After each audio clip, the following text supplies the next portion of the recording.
સરકારી મિલકતો પર કિંજુના નામે એકતરફી પ્રેમનો કલંક તંત્ર ક્યારે જાગશે? જંબુસર તાલુકાના ડાભા, દેવકોઈ અને ઉબેર ગામની આસપાસ સરકારી મિલકતોને નુકસાન પહોંચાડવાનો એક અજીબોગરીબ કિસ્સો સામે આવ્યો. આ ગામોના સીમાડા અને રસ્તાઓ પર લાગેલા સરકારી સાઇનબોર્ડ તેમજ વીજ કંપનીના ડિસ્ટ્રીબ્યુશન બોક્સ પર કોઈ અજાણ્યા શખ્સે કાળા અક્ષરે કિંજુ નામ લખી દીધું છે. સરકારી મિલકતો પર આ રીતે આડેધડ નામ લખવાની આ હરકત પાછળ કોઈનો એકતરફી પ્રેમ હોવાની પ્રબળ આશંકા સેવાઈ રહી છે. પ્રેમના નશામાં અંધ બનેલા માથાભારે પ્રેમીએ સરકારી કાયદાની પરવા કર્યા વગર જાહેર મિલકતોને કદરૂપી બનાવી દીધી છે.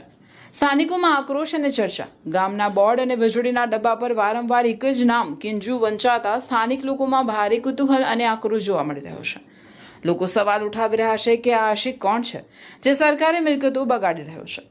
જાહેરમાં સરકારી સંપત્તિને નુકસાન પહોંચાડવું એ કાયદાકીય ગુનો છે. ત્યારે હવે જોવાનું એ રહ્યું કે વિદ્યુત બોર્ડ અને સ્થાનિક વહીવટીતંત્ર આ મામલે જાગશે ખરું? શું આ વિકૃત માનસિકતા ધરાવતા પ્રેમીને શોધીને તેની સામે કડક કાર્યવાહી કરવામાં આવશે કે પછી તંત્ર હંમેશની જેમ આંખ આડા કાન કરશે?